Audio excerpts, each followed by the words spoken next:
Several big changes came out of this year's Colorado High School Athletic Association Legislative Council. Colorado Prep Spotlight looked into a few of the bigger changes this week. With the spring season right around the corner, baseball coaches and players are doing a victory dance after the Legislative Council approved a proposal to add 4 games to the baseball season. I think every extra game we get to play is a big deal.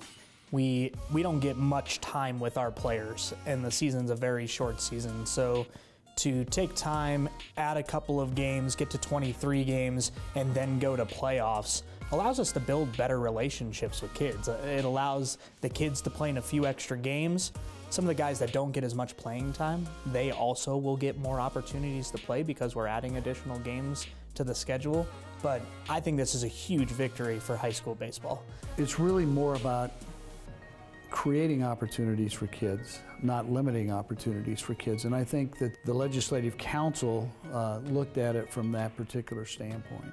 Next, Colorado High School football will see some changes in the coming season, with the expansion of the contact practice period and elimination of 2-a-day practices.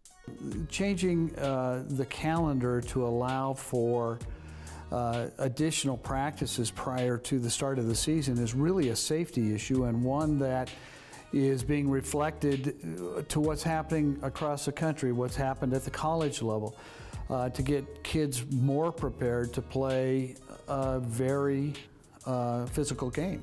There should be some excitement amongst Colorado 5A football teams as well, since the number of teams going into the playoffs will raise from 16 to 24 in coming seasons. Volleyball will also see a long-awaited change to their playoffs, as the council decided to change from a pool-based system to a double elimination bracket system like most other sports. I think people are always confused every year with why volleyball is different than everybody else. And for them to be able to look at a bracket now and go, this is your road to victory. You don't have to worry about beating these 2 teams in just your pool, but you can see a clear path from the day you start playoffs to the very last day, I think is a huge win. The CHSAA Legislative Council is made up of coaches, athletic directors, and administrators from across the state, and are charged with making the best decisions for players and programs overall. For Colorado Prep Spotlight, I'm Casey Orr.